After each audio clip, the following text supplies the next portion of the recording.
Alright, so, we're back. We're doing a tea party now.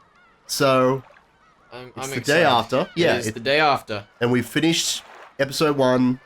The mysteries have been laid before us by Beatrice, That's right. Endless Witch, or the Golden Witch, however you want to call her. Whatever it is. And we've just had both tea parties, which one of us was a little bit traumatized by. A little bit is an understatement. Yeah, a little bit. So, we've got tea, we've got scented candles. Yep. I assume they're scented. Can you not smell that? If that's very strong right now. Is it? I think you might be sick. Fuck. I mean, I might be sick. This also might be true. This is why we have the tea in the first place. Yeah, I mean, these are very strongly scented candles. You know what? It's fine. I'm a little sick. Point is, that won't stop us. That's right. Won't stop us from doing our tea party. So, we have all these things, and we're going to talk about the game that we just finished. Let's 3 times in a row. Let's open up this tips menu. Yeah, totally. So, yeah, I don't know if you want to lead this or if I should just start stumbling around in the dark. All right. So, both literally and metaphorically. I feel like we should have a debriefing because, as we said, traumatic experiences and all. We had the mystery. We kind of plodded around the island for like 16 hours, something ridiculous. Something ridiculous. And then we ended, and everyone was dead. Everyone was dead. Everyone was just dead. And to be fair, we didn't see the last 4 characters die on screen. To be clear, that 3 ending scene, die on screen. just so we can... No, 4. Yes, 4. Well, I mean, Beatrice was there as well. This thing, we should recap that final scene. It's the final scene that we saw on the island. We saw Natsuhi run into the other room. There was a gunshot, then we ran in, she was dead, and she had, smoking gun was in her hands. And it was all in, the Beatrice's, portrait room. At this point, the 4 cousins run in, and Maria's like, duh, it's the end of the ritual, obviously all you people were gonna die, and now it's midnight, it's the dawn of the next day, which was your time limit. So she runs over to the darkness, but there's some person there who is dressed like the witch in the portrait. We don't really get a good look at them. We don't see Beatrice's, sprite in-game until the tea party, which is the fucking best. I love the tea party of this episode. You have no idea how long I had waited to get to the tea party. Supposedly about 16 hours. Yes, because all it is the characters being like, wasn't that a great, mystery novel? But it wasn't really. It was a fantasy. The witch, killed everyone. That's hilarious. Hey, guys, let's all work on the epitaph together Beatrice wanted. And the bat was like, wait a fucking minute. Witch? No. That's a lot of horseshit. I was already broken when the credits rolled on the chapter. Then when Battler started arguing with the people in the summary where I was understanding they were out of character, I was just done. Yeah, it was great. Yeah, I might have prepped you for that. It's great. So, yeah, Battler started arguing out of character, sort of, with the other characters. And yeah, all the characters got their lost loves back. Except for Battler, because he doesn't believe in the witch. Jessica found Cannon, and then George found Shannon, and Maria found her mother, though her mother wasn't there for some reason, which was a bit weird. But Beatrice showed up, being like, yo, Battler, what are you doing, you dummy? You're ruining my magic. You're harshing my buzz with this golden pipe I have in my hand, which is badass. That I can pull butterflies and snakes out of. And yeah, we saw, I don't know if you remember it, but there was a scene that we were showing where Beatrice basically walked him through the murder of Ivra Hideyoshi, where she was like, here's this stake. I don't know what the stake was, but she called we can see it here. We probably can if we go to the Witch's game record. Let's find out who it was. It's for Ivra Hideyoshi. Yeah. So the stake of Asmodeus and Beelzebub, which I'm trying to remember what those stakes are off the top of my head. Oh, she's down there. 7 stakes of Purgatory. Look at the tips being all useful and stuff. Down on the left there.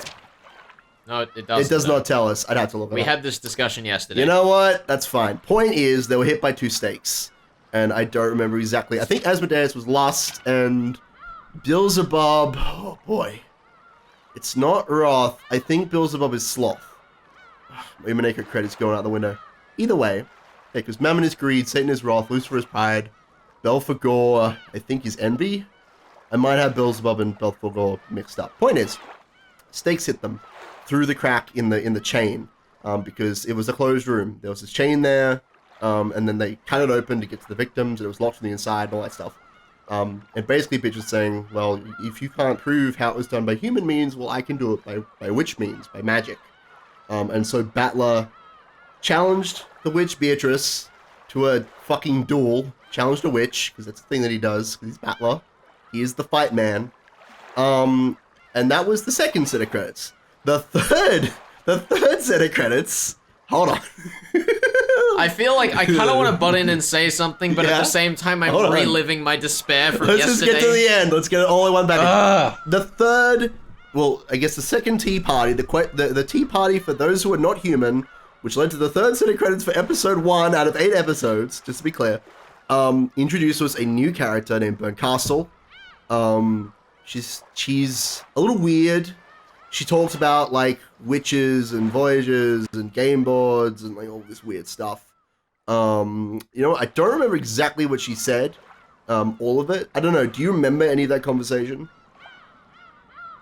I mean, I remember her saying, like, you know, what she was the witch of, like... Oh, the Witch of Miracles, yes. Yeah, and also, like, talking about how basically she was just there to witness the game that Beatrice was playing. I remember them using nicknames. I Yes. don't remember much of the specific, like, dialogue. Beato is Beatrice's nickname. Yeah. Yes. The other thing that happened right at the end, there was a section that wasn't in like quotation marks, like she was talking. Oh, that's right, yeah, she seemed offered like to help us. She was talking to us. Yeah. It seems, which is a little weird. Like just breaking the fourth wall and talking to the players. Like you don't seem like you know what's going on. I mean, that was the entirety of the tea party, the first one anyway. It was all them talking at us. Yes, it absolutely was. It wasn't really out of place, I think. That's, I mean, fair. If you think that's not a place, I won't judge you for it. It's all good. Anyway, do you want to talk about that final sequence? Because we're going to go through the Twilights individually and talk about how they were carried out, see if we can form some theories. But yeah, I want to get your final thoughts on like what happened at the end there before we continue. Like specifically in the tea parties? I mainly want to know about the tea parties, yes. Like, other than just experiencing a genuine emotional despair Yeah. at the tea parties being a thing and how they were a thing. Yeah. I don't know. I thought it was like... It felt like a really clunky way, honestly, to be like, well, hey, the mystery is the mystery a mystery? Damn. Harsh Turks. Like... Not a fan? It's not that I'm not a fan, because the thing is I'm now super invested. Good. Like, it worked, but it just... You know, breaking the fourth wall as a plot device is just clunky by nature. It was a bit weird, wasn't it? Yeah. Like... I don't... I'm trying to think of another example of, like, something I've seen that used fourth wall breaks in this style. I can't really think of anything in this style, but just say, like, you know, for example, in House of Cards, right? I don't know if you've seen it. Nah, I haven't no, seen. not at all. I haven't seen a lot of it. He like monologues at the camera, right? Yeah, but like the whole thing was, I think it was the start of the second series. Mm-hmm. You know, the first series he like monologues once every episode or two or twice in one episode or whatever, and it's normal. But then at the start of the second episode, which I watched like a year after watching the first one, he doesn't monologue at all until the very end when he turns to the camera after killing someone and goes, "Do you think I'd forgotten about you?" Ah, okay. Oh god. That was the biggest fucking holy shit moment. Like, and I think they used it the same way here. Okay. Because in House of Cards like that, it's like literally, it's like, oh yeah, you know, playing through the episode, things happen, and then suddenly it's like, oh yeah, we break the fourth wall. Remember? Yeah. Yeah, definitely. It's a big, like, you know, declaration to the reader, like, yes, we see you there experiencing this game. This is Yeah, very, and very like, weird. yeah, I mean, I think clearly breaking the fourth wall in this manner, like House of Cards like this, is meant to be jarring, and it's meant to be like a holy shit moment, and I think it totally worked. Yeah. Because I was like, holy shit, what the fuck is going on? Yeah, I know. You know, it's still clunky. Yeah, sure. It's a very forced way of trying to, you know, get viewer investment, but just because it's forced doesn't mean it doesn't work. It works. Yeah, And totally. it worked here. So, what do you think the implication is of these characters, or specifically, who do you think talked to you specifically, just so we're clear on that, so I'm on the same page? I think the only one that explicitly talked to us was Berncastle. Berncastle. Yeah. I think all of the other dialogue in the first Tea Party could have been construed as the characters talking to each other, though it was very clearly, like, intended at the player. That sounds fair. Yeah. So I think we only really have a groundwork for the witches breaking the fourth wall. So what do you think is the implication of a witch, a Voyager witch, whatever that means, addressing the player? What do you think about that? I don't know. I feel like by the nature of what they said, they're kind of outside the story a little. Yeah. Yeah. I don't know. It's basically all we have to go off is, as far as I can tell, unless I'm missing something. Yeah. Is what Berncastle said. Like, she can help, but only so much. Yes, absolutely. I think that that's a good way to think of Berncastle going forward. She's someone outside of the game. She can't, like, interact with, you know, the game itself, but she can talk to us in explicit or subtle ways. I think that'd be the best way to put it. Because as you said, she's the Witch of Miracles, which implies that she has some power over things that have a low probability of chance, but could still succeed. Yeah. She has some authority over that as the Witch of Miracles, as opposed to Beato, who is the Endless Witch. She can kill people endlessly, which is a fun idea, and maybe sets the stage for whatever's about to happen. Maybe so. You know. I'm sure it's nothing. I'm sure it's nothing. Honestly, you should think of these things. They're important. Yeah. But yeah. Pro tip, in case you don't catch the sarcasm audience, we pay the fuck attention to this. Yeah, I mean, I think, just to, like, backtrack, I'm sure we probably said it on recording at some point, but for the majority of episode 1, I was like, we are going to find out the answer to the question about black magic. Yes. And that's when I can start you know, coming up with theories. Every single time we talked off camera, he was like, yo, as soon as I know whether black magic's real, that's it. Nailed it. In the coffin. But, I mean that's not quite what happened. It was not that. It was that I could actually start making theories I was comfortable with once we knew the answer to that question. Yeah. Then they pulled the fucking rug out from under me and were like, screw you, that is the question. Yeah, the question is there magic or is there not? You got a certain way of putting it. What was that? You remember? I don't. I think you talked about like Schrodinger's like black magic. Oh. Is that what you said? I mean, that was you. Oh, that was me. Fair. Same difference. Yeah, I mean, you talked about Schrodinger's cat when they were talking about the 18th or 19th person, and I think I said Schrodinger's black magic. That's right. That's how it happened. Yeah. But, I mean, yeah. Yeah, it's not a terrible way of looking at it. Like, right now, we don't know the answer. We'll have to keep playing to find out, I guess. Yay! Only 7 more episodes to go. Oh my god, you can't even pretend like you're not excited for this. I'm not excited right now, honestly. Wow. I'm still a little burnt. If you say to me tomorrow, we need to record episode 2, I'm gonna be like, fuck you. It's okay, we can take a break, formulate some theories, come back to it. Yeah. So, with all that being said, let's give any more comments about the tea parties. I think we should jump to the twilights. We've got it open, we might as well get into that. Yeah, sure. Yeah, so let's just, I mean, go back just on the game record even. And we can just have a look. Actually, no, we can go to characters as well because I kind of want. I want to look at this. You want to read through this? You want to try and solve the epitaph? Not this. I want to look at that and also. Yeah, I mean, you can kind of take the reins on this. You can go whatever tips you want at this point. Where is it? Because the thing that confused me is I may have just missed something very significant. Yeah. Maybe it's not. I can either confirm or deny that you missed anything important. I'm pretty sure. You know, in the epitaph, it's like there are. 10 twilights, right? Yes. I was given the impression by the fact that this was the first night, the first twilight was the first night, the second twilight was the second night. I was like, cool, so there's going to be one a night. And then suddenly the remaining 8 all happened at once. That's great. Yeah, it took them 2 days to get through 10 twilights. So clearly the twilights don't refer to actual days. Yeah, I mean, clearly, but I don't remember that being said until it happened. No. What does it actually say about this? That's what I'm trying to find. I don't think it did. What's the time limit on collecting things? Let's just read through the whole thing. Yeah, let's do that. That sounds good. Welcome to Kenjima, members of the Ishiramiya family. I'm Beatrice, the alchemist for this family, employed by Kinzo-sama himself. I've served him for many years in accordance with our contract, but on this day, Kinzo-sama has announced the final suspension of that contract. Therefore, I ask that you acknowledge my resignation from the position of family alchemist from this day forth. And now there is one part of the contract that must be explained to all present. I, Beatrice, lent Kinzo-sama a vast quantity of gold under certain terms. One of these terms specifies that all the gold is to be returned to me upon the termination of the contract. Mm-hmm. Furthermore, I am to receive everything of the Shiramiya family as interest. After hearing this, you may feel as though Kinzo-sama has been savagely ruthless. However, Kinzo-sama did append a special clause to the contract so that you would have a chance to preserve your wealth and honor. If, and only if, that special clause is fulfilled, I will lose my rights to the gold and the interest for all eternity. Special clause. Beatrice retains the right to collect the gold accumulated interest upon the termination of the contract. However, if someone is able to discover the hidden gold of this contract, Beatrice must abandon these rights for all time. The collection of interest will proceed shortly, but if any one of you fulfills the terms of this special clause, I shall return everything, including the portion that has already been collected. Furthermore, as the first step in this collection of Kinzo-sama's debt, I have taken possession of the Shiramiya family's head ring, which signifies the passage of the Shiramiya family headship from one individual to another. I ask that you confirm this for yourselves by examining the imprint on the wax seal.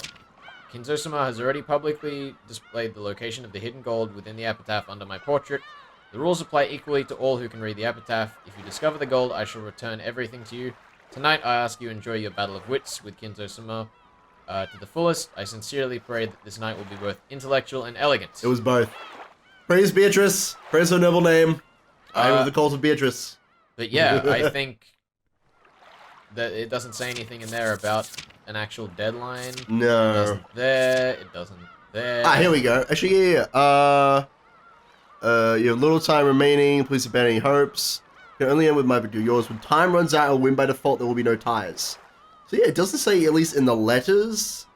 I'm sure that there's some point where they say in the morning. Or maybe that's just something they shoot. It might have been when Kinzo was yelling at the storm. He's like, this game will end by the time the storm passes. Yes, that's probably it. Because that's the storm is self-contained the mystery, so it wouldn't make much sense if the storm stopped and like, oh, I guess we're done, let's just leave. Yeah, no, that makes sense to me. I think so. If the twilight is done after, what was it, 2 days, I think? Or was it 3 days? I guess it was on the dawn of the third day that they all perished. Yeah. I guess it depends on whether we count the day that they arrived or not, but anyway. Yeah. They all died over those couple days. The twilights clearly do not correspond with like actual twilights. And they didn't really seem to apply to, like, hours either. Like, some were spaced out, some were close together. So it seems like the term twilight doesn't apply to a specific time. It might be better to think of them as referring to each, like, set of murders.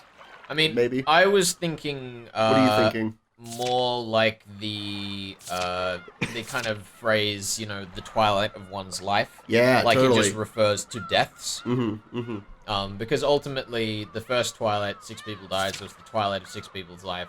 Mm-hmm. And then even on the 10th day, you know, the people who survived, none were left alive, right? Yes. You know, they might have made it past everyone else being murdered, but they still were taken out by whatever. Mm-hmm. Yeah. I mean, it says in the characters' tips that they were torn apart by demons. Which is fun.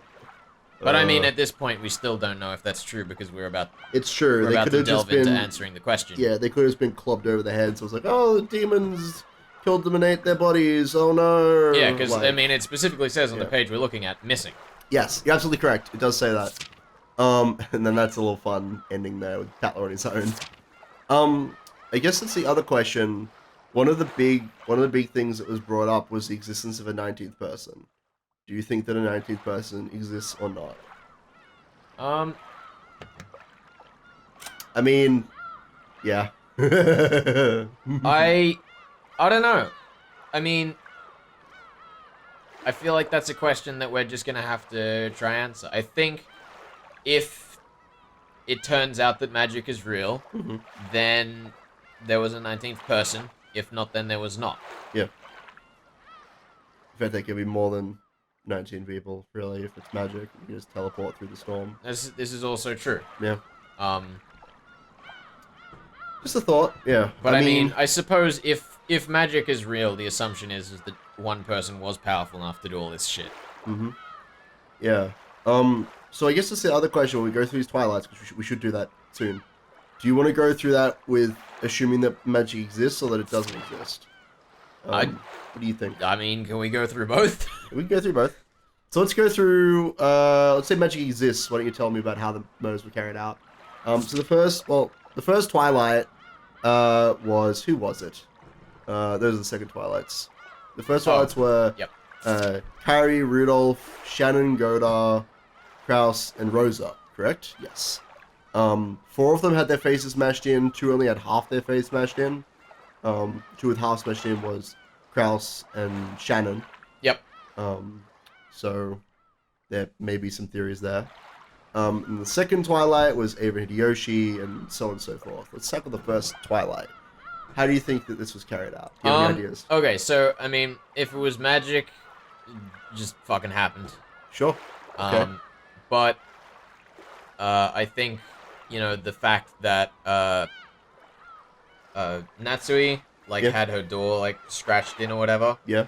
Would suggest that the magic works. That's right. With some blood-like substance painted on the door. Yeah. That's right. They very specifically avoided ever actually just calling it blood. Yeah. Which I thought was interesting. Mm-hmm. I feel like, I mean, I'm confident that that is very intentional. Okay. It's obviously meant to seem like blood, but nobody ever goes to the trouble of telling if it is blood. It's like, true. nobody mentions it smells like anything. No one licks it or smells it or anything. They just leave it alone. It's true. Mm-hmm. Okay. So, if it's magic, it was, done by force. Maybe someone was compelled into helping Beatrice. And there was a magic circle. We have to pull up these magical circles so I know what they are. But if I remember correctly, the first magic circle, it was about giving power through sacrifice. I think so. I'll look it up, though. And then I think if the culprit was one of the 18 people or some of the 18 people, I think definitely at least one of the 4 people who had their entire face smashed in was at least an accomplice, You think so? if not a singular culprit. Do you have any idea who it might be? I mean, if it weren't for the fact that his face was half smashed in, I would say Kraus, because he was the only one that really knew that the gold existed, right? What did Kraus ever do to you? Look, just because he's a bit of a wheeling dealer doesn't mean he's suspicious. I think Rudolph also was very suspicious because he just came up and was like, yeah, I'm gonna die tonight. It's true, he did say that. And also Kyrie didn't seem very concerned when he said that. Like, Kyrie just said, Battler, go ask your father some more questions. Yeah. Which, to me, seemed, in the moment, suspicious. Those two were both so complacent and but also... they're dead. It even says so in the tips. How can you even refute that? Sure. I feel... I don't know what incentive Goda would have. Like, he's an asshole. But there wasn't really any established motive for Goda other than just the fact that he's an asshole. As far as we can tell. So yeah, I think of the 4 that it could have been that had their faces smashed in, Rudolph and Kyrie would be my first 2 guesses. Right. Yeah, the magical circle, I couldn't find the exact, like, what it does, but, I found a comedy about it. And apparently, you offer up, sacrifices in order to gain freedom, which would perhaps allude to something. Yeah, I mean, who else? Rosa and Shannon, you don't suspect either of those? I mean, I feel like Shannon is meant to be a sympathetic character. Also, she had half her face left, so, we're left with her. Yeah. And then Rosa, was the other of the 4 that had their faces wholly smashed in that would have had... I mean, I'm surprised you don't suspect Rosa, honestly, because she is Maria's mother. Yeah, I mean, that was the thing I was about to get to, basically, is, like, I think in terms of what we saw her do in the story, she was the least suspicious, of Kyrie, Rudolph, and Rosa. I think Rosa is the least suspicious to me of those 3. Okay. Because a lot of what we saw her do was just be cruel. Sure. Whereas Rudolph seemed to be aware that something was going on. Kyrie seemed to be complacent with the fact that Rudolph knew something was going on. Sure. Um, Yeah, I mean, I would, like, at this point, I'm not discounting anyone, I'm just ranking. That's fair, that's fair. I think, like, we basically weren't shown enough of Rosa to, really give her... This is true. It was a bit of a shit, because the people who obviously die on the first Twilight we see the least of, so it's most difficult to kind of talk about them. The only thing that, like, was interesting about Rosa, was the fact that she, like, was a calm person on the outside, but snapped. We never saw Rudolph or Kyrie or Goda snap. It's true. But we did see Rosa snap. It's true. Yeah, I think that's fair. There is also then the, perhaps, incentive that, you know, Rosa had been left by her husband or whatever. So maybe it was a jealousy thing where she sees all these people around her with relationships. Yeah, I don't know. Maybe. I mean, maybe that's one of the things with why Shannon was taken, is that Shannon, she'd just seen, you know, be proposed to, or just saw had a ring appear on her finger. Maybe the whole thing with the... Because it didn't say where in the mansion Shannon was when she was, like, taken or whatever. Yeah, she was cleaning the windows, and then butterflies came, or whatever. You know, as far as I know, it could be like Rosa was at Natsuhi's door going to kill her. Yeah. But then saw Shannon with a ring on her finger. Yeah, Shannon like came along like, what are you doing outside the mistress's door? And someone's like, oh, I'll just kill you. Yeah. Yeah. Totally. So that's the thing. I mean, if it was Rosa, that would be my expectation of what happened. Okay. Sure. I mean, that all sounds like you're thinking pretty hard about it. I think that's good. Sure. Yeah. So, you want to lock in one of those for now and see if you explain it from there, or? I mean, I'm going in order: Rudolph, Kyrie, Rosa, Goda. Okay. As the foremost likely as culprits or accomplices. Sure. Of course.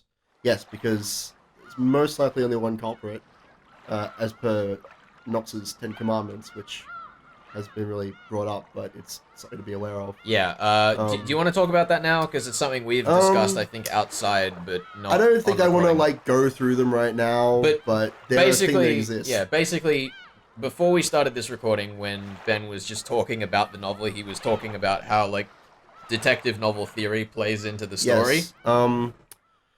Yeah, there's two sets of rules that are supposed to define the golden age of fiction. There's a Nox's Decalogue and Van Dyne's set of rules. I don't think it has a fancy name.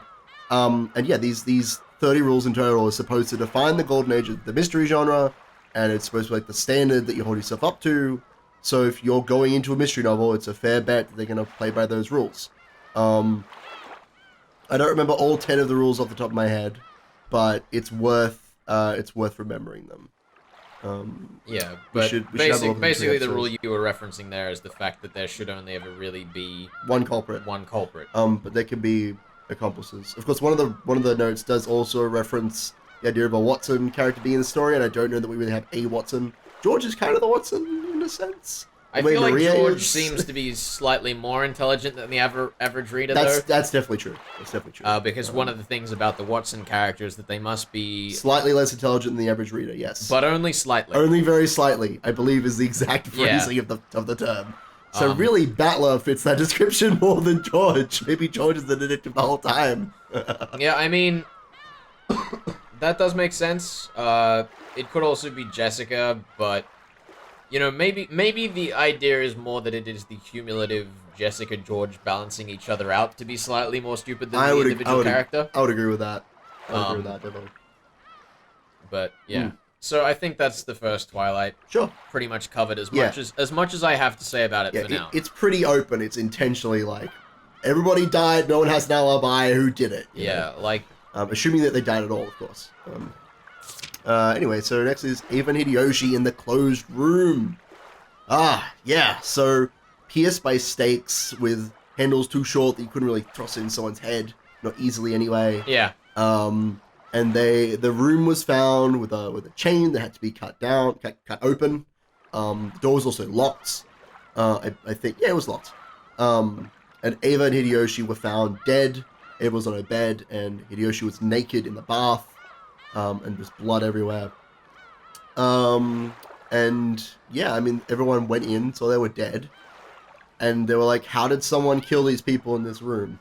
Now, if it's the magic answer, I feel like it's pretty straight. Like, we saw it. Yeah, at the we end saw of it if it was the magic. tea party. It was the stakes that Beatrice flung through the door.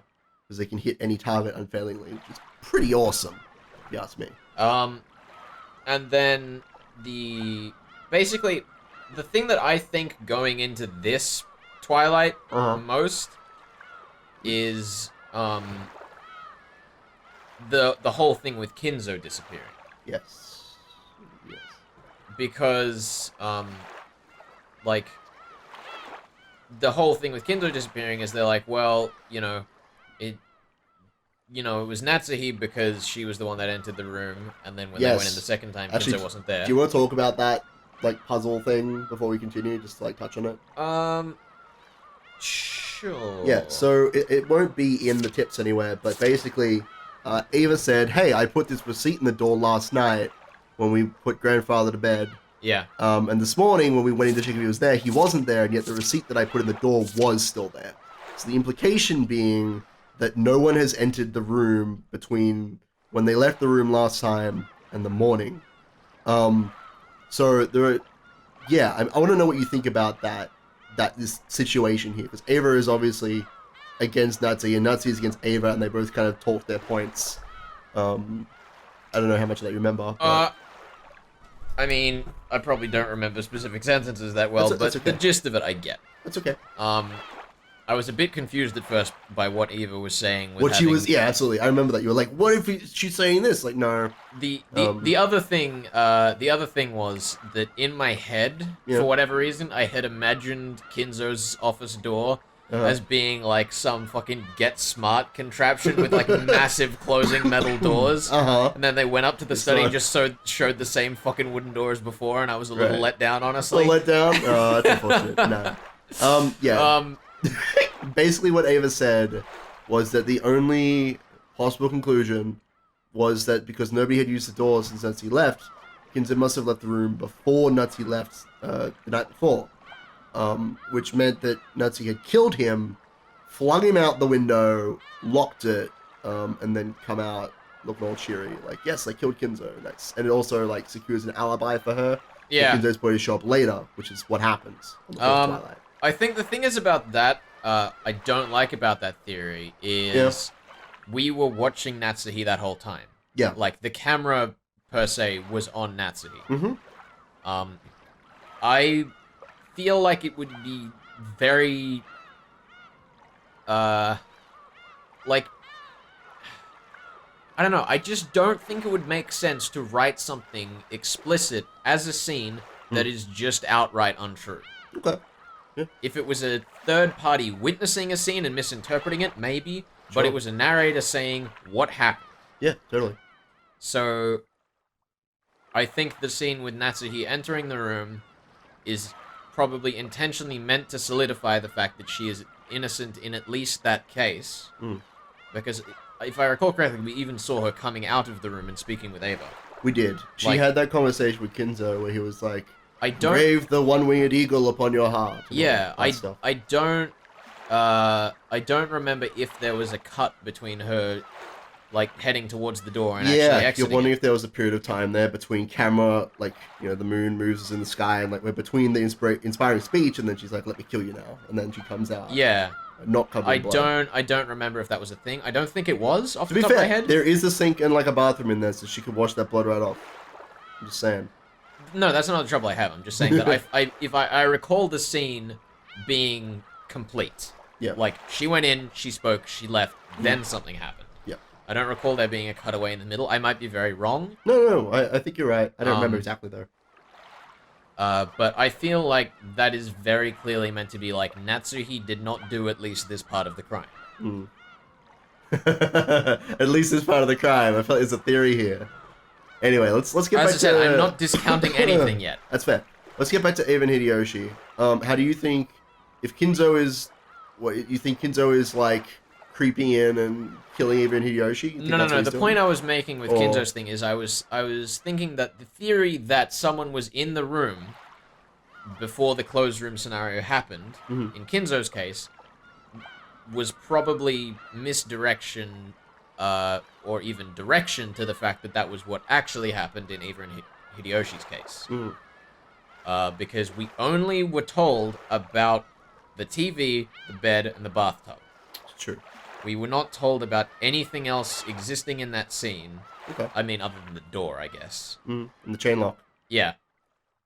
But it is completely feasible in my mind, because I also don't remember I also don't remember it explicitly mentioning Eva or Hideyoshi putting the chain lock on the door.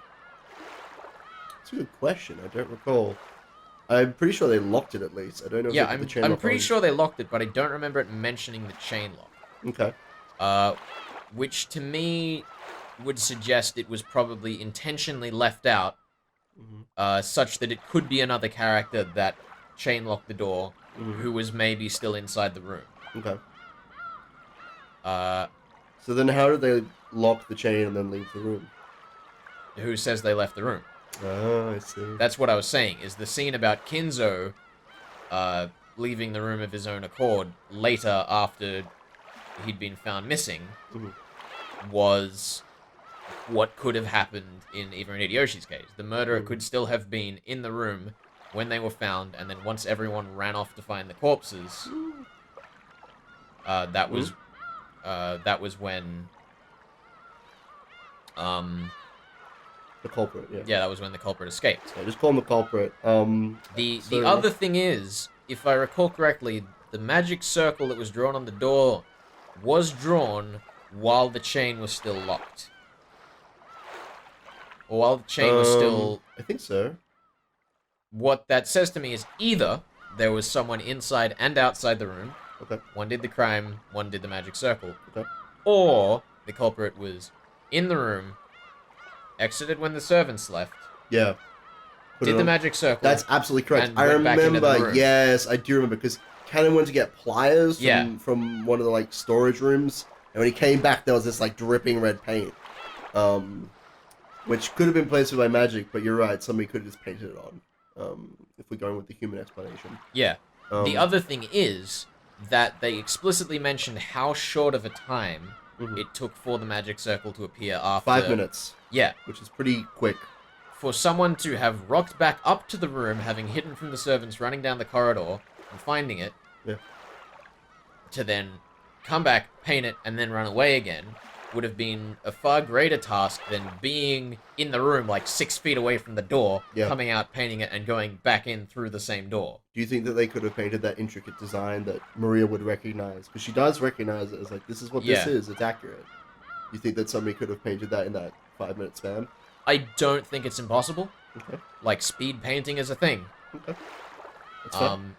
And also, they said that it was an intricate design, but they didn't say it was an accurate, intricate design. That's true. We are dealing with a 9-year-old expert, after all. Yeah, and they were also talking about the fact that the blood is, dripping and smearing the image. So, well, the paint is dripping and smearing the image. The blood-like substance, yes. Yeah. So, I don't think that's too far-fetched. Okay. I think it's certainly meant to put a question there. Do you think there's a chance that Eva and Hideyoshi are not dead? I mean, Dr. Nanjo was still with them at the time. That's true. So unless he was also an accomplice, I think people being dead, with something stuck into their head, is a relatively clear indicator. I don't think it's an impossibility that they were still alive. Especially because we did not return to the room afterwards. That's true. Now that is one thing that was very noticeable on my second playthrough. They're always we're gonna preserve the crime scene. We're gonna not go back to where everybody's died. That's a problem for us mystery solvers. What if the crime scene changes? Yeah. Because actually, one of the things that I wanted to mention, your point about someone being outside and someone being inside. Same problem with the garden shed. Natsuhi locks the garden shed door with the only key to that shed. So, if someone inside is not dead and they need to get out, then somebody needs to open that. Now, unfortunately, we didn't go back to check it, so we can't see how they would have opened the door, but they would have either had to seal the key for Natsuhi, open it with some tools or something, The person inside might have had a duplicate key made. That's a possibility. Yeah. Something like that. It's just a thought. Yeah, it's certainly something I considered. I neglected to mention. That's okay. There, but, I mean, I guess the thing is, when you mention it like that, I think, maybe the fact that they mention the bolt cutters later on is an explicit thing. Like, backtrack foreshadowing? Yeah. Sense? Yeah. I also... I don't know. I feel like the duplicate key thing is a bit of a cop-out. Okay. Like, it's still enough of a possibility that it could be a thing. But it's... like... It's a little far-fetched. Yeah, it's a little far-fetched. So, like, a fair the other mystery, thing yeah. is if I don't recall them explaining how the lock was actually attached. Like, in my head, when I think of a garden shed, I think of the, like, roller door thing with the, like, twist lock in the middle. It's true. Which would mean it would be completely impossible to open from the... No, it would be very easy to open from the inside because the mechanism is visible on the inside. Okay. On these things. Yeah, you're right. There definitely is a lot of ambiguity about how these closed rooms work. I feel like the chain lock is pretty solid, but the garden shed definitely is like... Yeah. We need more answers about the structure of the shed and how that works. I also think, the whole thing about someone running the whole way to the servant room, getting the key, and coming back was probably meant to be misdirection from the fact that someone in the garden shed was involved. Yeah. Because if someone in the garden shed was involved, it meant that they did not have to run back. It's true. It's true. So, I love just jump back to the first Twilight again. It's probably the most interesting of them all, honestly. Yeah. Because it's the most open. I'm just thinking, the other thing that Ava brought up, she's dead, so hopefully we can trust her. Yeah. She said it was a servant conspiracy. She said that the keys to the garden shed can only be found in the servant room, and there are a lot of keys, you have to sort through them. They even had that bit at the end where George has like the 10 keys to the party. It's like, oh, which one is it? And they spend so much time fumbling around. Do you think that Ava is correct? I guess is my question. Do you think that theory holds any weight? Do you think that like the servants were the ones who killed everyone? And because Butler tries to like spin the chessboard around and say, well, obviously because Ava's bringing this up, she's more suspicious. But what if like he goes back and forth a bit? I don't know. I think that, the obvious motive in the case that it's a servant conspiracy is wealth. But at no point through the episode do I think we saw any of the servants caring about wealth. I feel like that was probably a very explicit choice, either as, again, direction or misdirection. I don't know, I mean, Kumasawa and Genji and maybe Nanjo might be looking at retiring. Ken and Shannon, people they like, they want to like move away from the island and start a new life or something. I mean, maybe. I think for Shannon, it's certainly far-fetched. Especially because, she had George, Yeah, the son of the family that she'll be murdering. Yeah. That's a little weird. The same with Cannon. I feel like his death... He died like a punk. I'm sorry. Yeah. He's like, let me give this big speech. He just gets stabbed.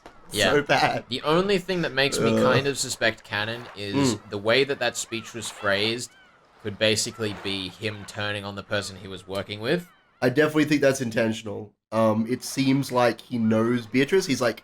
Because I believe his phrase is something like, I said to myself that if Shannon died before me, that I would fight back. Which implies that he's in on it. Right? Yeah. Or that he knows what's going on. I don't know, do you suspect Cannon? He was eventually killed by the culprit, but... Well, somebody... I guess that's not fair to me to say the culprit when we don't necessarily know, but... somebody stabbed him with a stake. Yeah. I don't know. Do you think that Cannon was an accomplice? I think even if he wasn't an accomplice, he probably found out about it somehow. That is at least relatively certain in my head. Okay. At least if we're assuming black magic is bullshit. That's true. Incidentally, if we've kind of jumped ahead again, but the fourth Twilight, Kinzo was found in the furnace, and Cannon was also in the boiler room when he was killed. If it's magic, I mean, there's a question maybe of why a magician would need to run away, but that could also just be because it's part of the Twilights. Because when we see Cannon and he's like being checked over by Nanjo, Battler sees that the door leading to the outside of the ballroom is like cracked open. I don't know if he like sees a shadow or something, but he definitely sees that like somebody had fled out that way. Yeah. Which of course is then brought into question when they're like, what if Kumasawa killed Cannon? Which is a pretty interesting theory. But then is not Kumasawa behind them? I mean, she ran ahead of them to like catch up to Cannon. Because he's like, I'm gonna run ahead and deal with the witch, and then Kumasawa follows him, and then when they come upon the scene, he's dead. Or he's injured, rather. But the framing of the scene that I had in my head when I was reading that was that Kumasawa was at the entrance, like... So if, in my head, Kumasawa was closest to the entrance that they had come through. Sure. Which would meant that if it was her, and she had killed Cannon, and also been the one to run away, per se, she would have gone to the other side of the room, opened the door, and then come back to the other side. Which is, yeah, that would have been a bit weird. A bit weird. Maybe she's more, muscular than she looks. Who knows? Yeah. So that mackerel she eats. Oh my god. Yeah, I don't know. Yeah, so Cannon died like a punk. Kinzo was found burned, which is a bit weird, because normally when you burn someone, you're trying to obfuscate the time of death, or the identity of the subject. So... I guess, do you think that I guess the two questions are, do you think it was really Kinzo, or do you think it was a dummy? Also, do you think, like, how long do you think it's been since Kinzo died? Like, did he die, did Natsuhi kill him? Did he die, like, at the very start with the other 6, and they've got his corpse just, like, waiting? Or did he die after that? Did he die very recently? Yeah, I don't know. One of the things with Kinzo being in the furnace is why I, like, don't suspect Kumasawa. Okay. Because how the fuck would she do that? She's an old lady. Lift a corpse into a fucking incinerator? It's true. I mean, it's not impossible, and also if we're going with the fact that it is multiple people, old lady might have had a hand. Yeah. But... I don't know, that pushes me away from it, at least Kumasawa being responsible, if not involved. Cool. The other thing is, we discussed this when it happened. Yeah. But I feel like the fact that they explicitly mention how stupidly low the odds are of having the, like, extra... 1 in 2,000, I think. It's 1 in 2,000 that has the condition, but that doesn't account for the people who have the condition in the manner that Kinzo does. It's true. Which makes the, like, it's not impossible, because we're getting to the law of large numbers there. Yeah. But it is so fucking improbable, I would be a little pissed off if that were the case. It would be some kind of miracle for that to occur. Yeah, I would be a little pissed off if that were the case. Okay. For it to not be Kinzo. Okay. If it's magic, then fine. It's not Kinzo. Whatever. Just I don't care. Make a demon pretend to be Kinzo. Easy. But otherwise, I mean, the only other thing that it could be, because they didn't really, like, yes, there is in fact a bone behind this toe. It could also have been another corpse with toes, like, stitched on. Yeah. And that was obscured by the burning. That I would be okay with. But it being an actual body double with actual 6 toes would just be like, are you fucking kidding me right now? Sure. So I don't like that theory that it is not Kinzo. I'm not subscribing to that. That's fair. And when do you think he died, then? I don't know. I mean... They're like, oh, the incinerator or boiler or whatever is pretty low heat, so it couldn't have burned him that quickly. Yeah. I don't know. Okay. I feel like that to me seemed like very intentional misdirection. Because shit burns quick. Like, I can't exactly say I've experimented with burning human flesh. Why not? It's a good pasta. You can eat it afterwards. Cut that. Yeah, that's not making it to broadcast. Please no. My secrets. Oh god. But I don't know. I feel like, because if I recall the phrasing of, like, the timing of these scenes correctly, yes, it was either Dr. Nanjo said it was hard to talk about the time of death immediately before they found Kinzo, when they were up in Eva and Hideyoshi's room, or it was immediately after when they were looking at Canon. It was one of those... they looked at Canon and then they looked at... Well, because I don't know... But either way, yes. It was directly adjacent to them finding Kinzo. Dr. Nanjo was like, it's hard to talk about time of death. Yeah. And he's also like, oh, this boiler couldn't have burned someone that quick. I feel like those two were put together. Do you think that that's, like, intentionally... Do you think, like, that's misdirection by the author, or do you think that Nanjo is suspicious by saying something like that? What do you think? Both. I feel like that's the point. That's the point of all of this. Is it meant to be both in every case? It's and then we just have to figure it everything. out. To me, it's certainly more misdirection by the author. I don't find Nanjo to be a super... Yeah, he's very much a background. He's a set piece more than he is a character a lot of the time. Because he's the doctor. Like, you need a doctor for a murder mystery. But he himself is just, I'm the old doctor, and there's all these weird troubles, and I don't want to deal with this. I'm going to go drink some tea, you know. Yeah. So I mean, again, not to discount Dr. Nanjo, but he does die. I mean, technically they all die, so you know. He dies from having his knee gouged, though, which is probably the least significant of the injuries that anyone sustains. Before we jump to the Twilight, we want to talk about that fucking letter. Yeah. The letter that on the inside is the magic circle for discord, for breaking apart your enemies. And it just appears on the table. This one, right? Yeah. Yeah. Is it? I'm pretty sure it was. Yes, it is. Absolutely. Because the second one was with Eva and Hideyoshi, and then this one That's right. Yeah. She, like, reads it as they get in, and they're like, oh, there's this third letter. Oh. Yeah. You have a little time remaining. Don't bother trying to escape, because only one of us can win. And when we get to the morning, there will be no ties. So don't sit in the room and do nothing. You should definitely try and do what I've told you to do, you dummies. And then they don't do that at all.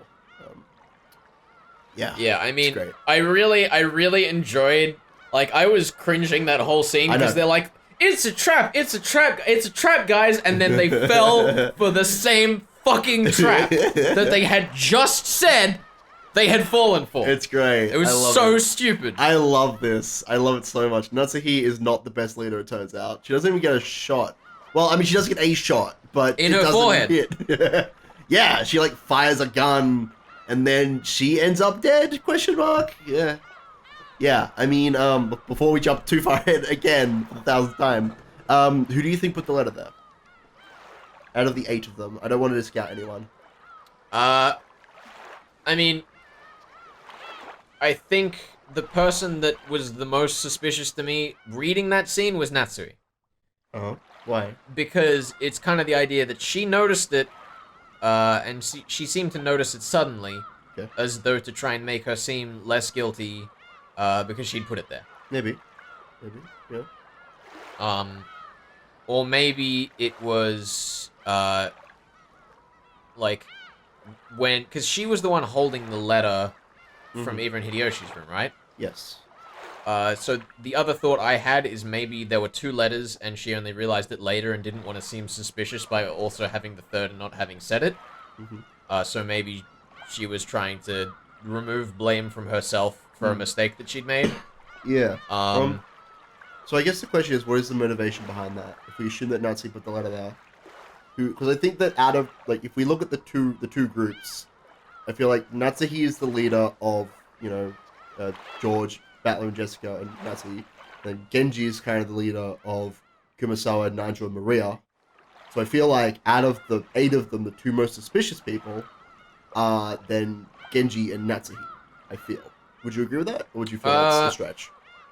I think that makes sense. Yeah. Like, he's the leader of the servants, and Natsuhi is the head of the household, since the other head has died. I feel like that makes sense.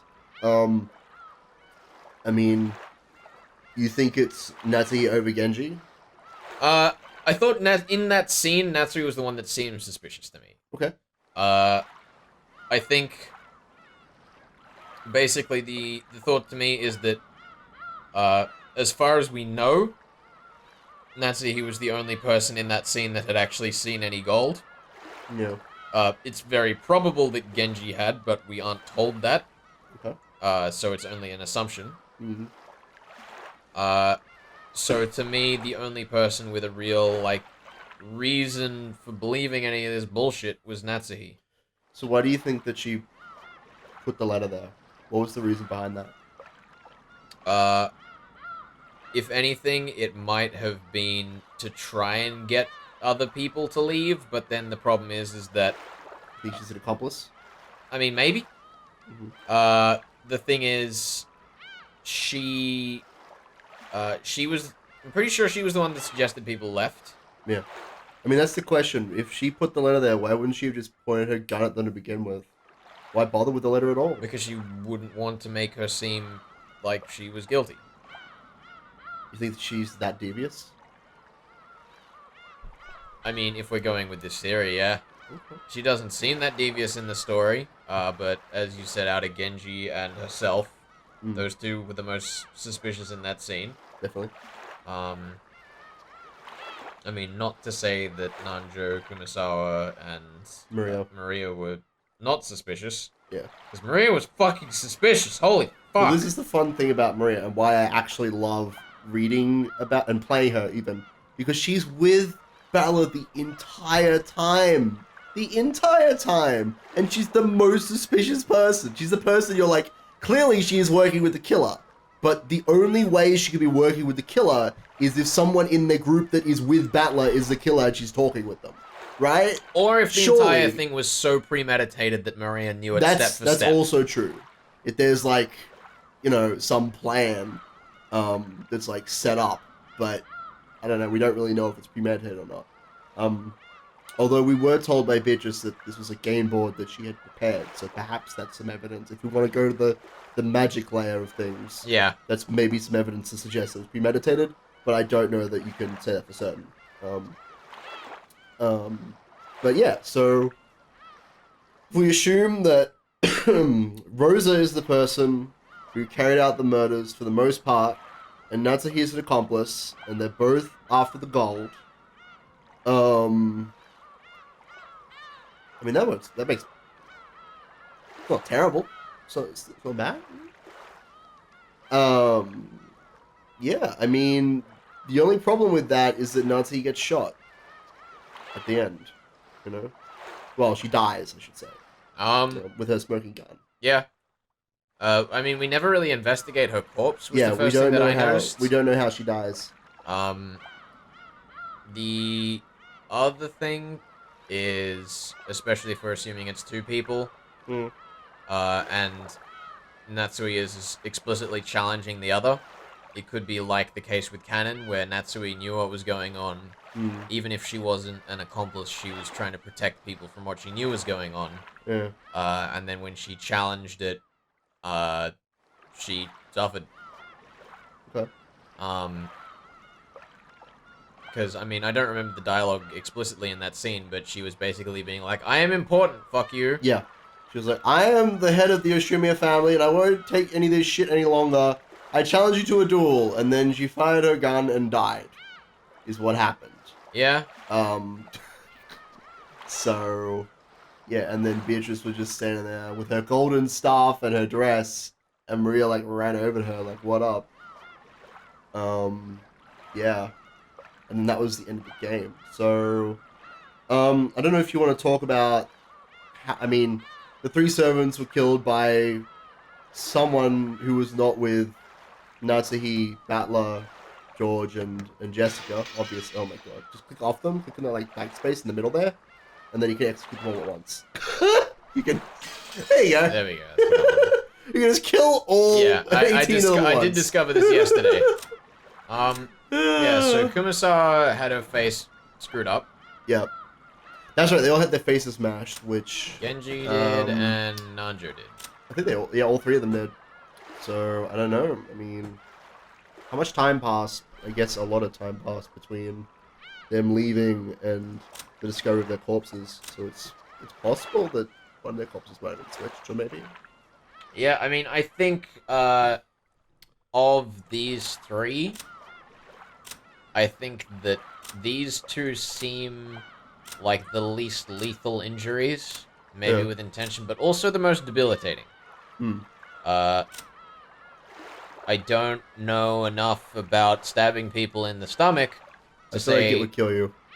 Yeah, I feel like it would as well. So is the theory that maybe the culprit, like, if we say that, for example, if we said that Nanjo is the culprit, Uh-huh. just hypothetically, if Nanjo is the culprit, then he has applied makeup to his face, maybe, and where is he stabbed? In the knee? Yep. He crawls over, puts on the dress, and pretends to be Beatrice. That's the other thing that messes with me, the idea of him putting on a dress. I feel like the physique of an old, chubby doctor would be out of place. Yes. This is definitely something we should consider. This is the kind of murder mystery that will expect you to pay attention to details like that. I think that it's not impossible, especially with the, like, big billowy dress. But, like, that face. That is true. But yeah, it's a fair judgment to say that the person who is pretending to be Beatrice, or is Beatrice, or whatever, is female. It's a fair thing to assume. Yeah. I mean, the other thing is look at fucking... Hold on. How do I resurrect? There we go. Resurrect. Look at that fucking... Look at that shit. Basically confirmed. Same haircut. There we go. I Solved. can neither confirm or deny Solved. the existence of a haircut in Solved. this theory. That's it. We're done. Same haircut. Same Done. same Easy. person. Rose's murderer. We're done. That's true. Let's go home. Rosa Beatrice, confirmed. I'll be a little frustrated if that is actually the truth. I'm not going to make any comments. Look, I'm in a position where I can neither confirm or deny any final theories you may have. So you can be completely right or you can be totally wrong. That's part of my job. But you know, maybe she lived through the killing of the 6 people. In which case the tips have lied to us. She didn't die. It's interesting. There she is. And then she worked with Natsuhi, maybe. Maybe Natsuhi didn't want to be brought into it. Yeah. But she was forced to. Maybe. Does the, like, janky blood images change? Yeah, they do, don't they? It's so weird. I'm not okay with it. I prefer the original sprites, but I'm also just an old-fashioned sort of bitch. Oh, Shannon! With your big floppy Massive face. breasts. At least they're not perky like Kyrie's. Oh, they got blood on them? This is not okay. Oh, it's not okay. This is not okay. Oh, dear. Ugh. A little sea of blood up there. Anyway, I mean, I think that's most of the Twilights. We didn't talk about who might have given Maria the letter. Back at the very beginning, if you wanted to discuss that briefly. I could remind you of what happened if you like. Yeah, so who did we have the camera on when Maria supposedly got the letter? We had, who was it? Because Cannon came from the mansion, and he said he didn't see Maria on the way, and so he came to the guest house. So we had Cannon, with George, Jessica, and Battler. Because they've been playing, no, were they awake or were they playing cards? They were playing cards because before dinner. Yeah. So they were playing cards together. Then Cannon came to get them. And so it was the 4 of them, I think, who discovered Maria. And then Rosa came running over, like, oh, it's Maria. It's actually true. I think Rosa got to her before the others did, if memory serves. So, yeah. Nobody else was accounted for in that scene. So it's pretty open. Yeah. That's true. Yeah. Did the others say that Rosa was with them when... She was taking a nap. Right. That's interesting. Mm. I don't know. Where was she taking a nap? She was taking a nap in her In room, the right? parlor. In the parlor. Yeah, they moved away from the parlor to the dining room so they wouldn't disturb her. Right, And when she was woken by Genji putting a blanket over her. That is definitely a sketchy alibi. I mean, Genji's got her back. He's like, "Yeah, you were sleeping. I put a rug on you." So unless we assume that Genji's accomplice to Rosa and Natsuhi But I mean, and Maria and whoever else is involved in this conspiracy. This is the thing. We get to the point where it's like, there are 4 of these 18 characters in on it and they're all dead. What now? I don't have a problem with that at this point. You don't? Okay. I think also, fucking, you know, unless we had the explicit timing of when Rosa had the blanket put over her. Because, it's like Genji sees her asleep in the parlor, leaves, Rosa leaves, dresses up, gives the letter to Maria, comes back, lies back on the couch again, and then Genji's back with the rug.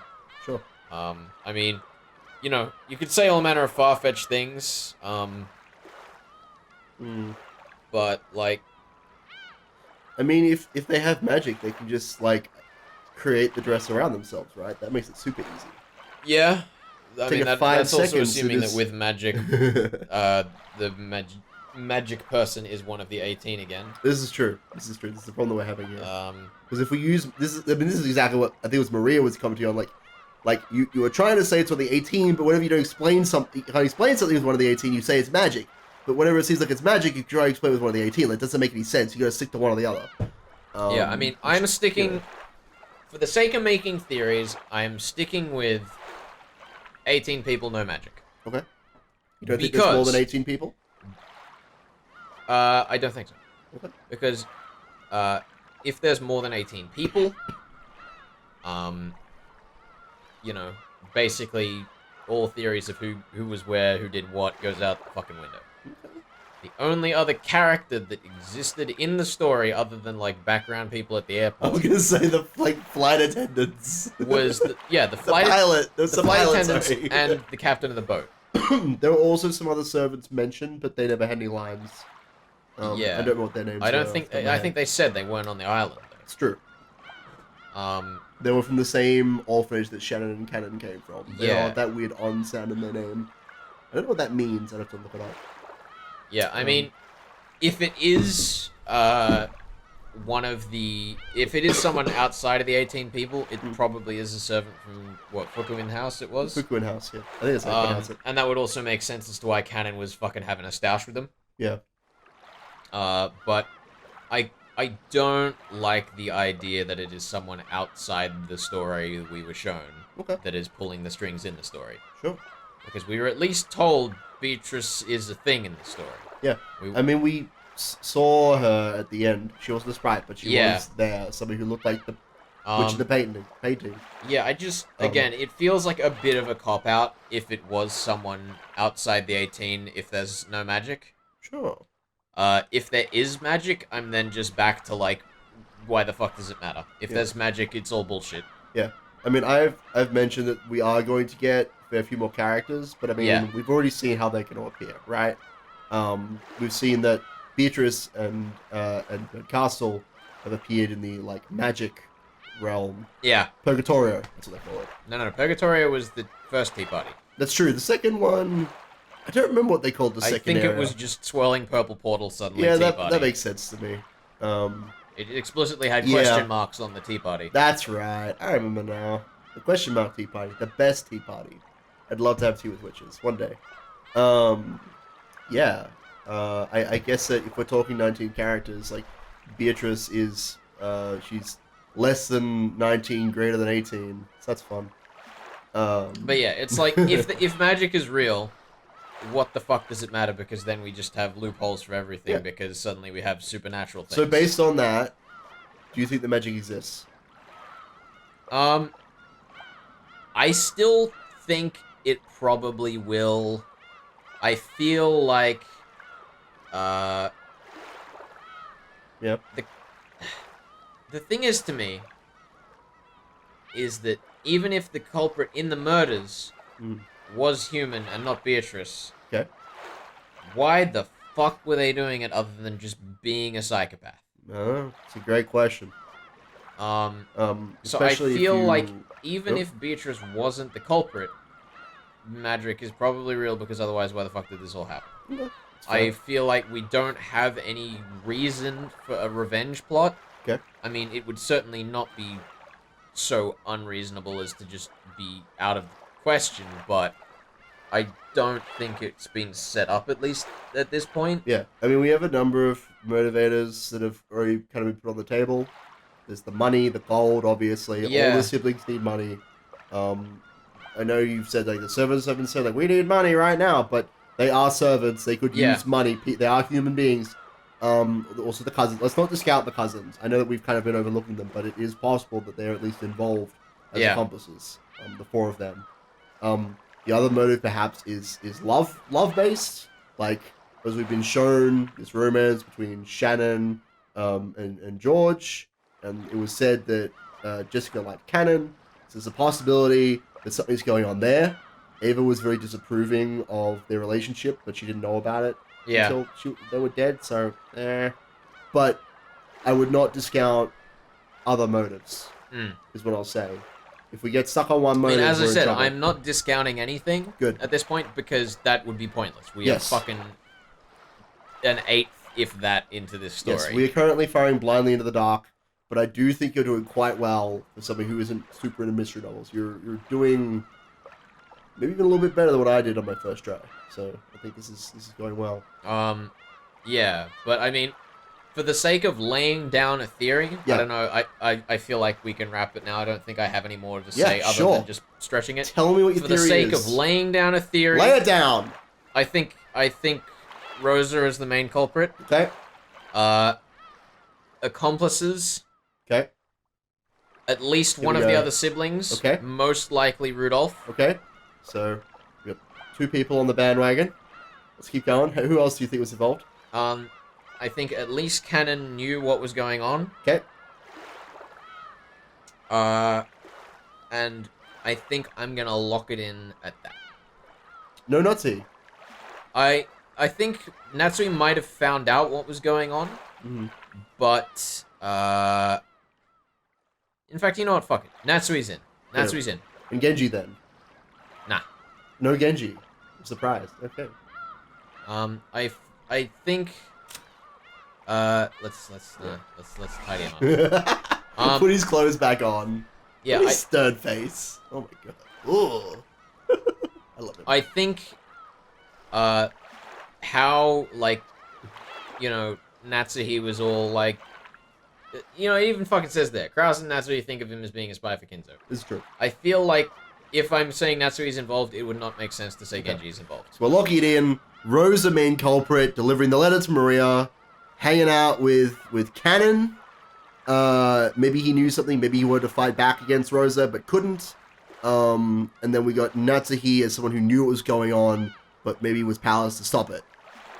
Is that it? And Rudolph, I think. And Rudolph. Rudolph, if there is a sibling direct accomplice, I think it is most likely Rudolph. Cool. So we have Rudolph, Rosa, culprit theory. I love it. There we go. I don't honestly think that's going to be correct, but from if I had to pick one of the bullshit things that I've come up with, that is the thing I think is most likely. All right. Well, in that case, I guess we'll leave out on this tea party. I've run out of tea. I still have a little too much left. I've been talking too much. That shit. It was lovely having you all, and I hope to see you in the next episode. For the Turn of the Golden Witch! Oh!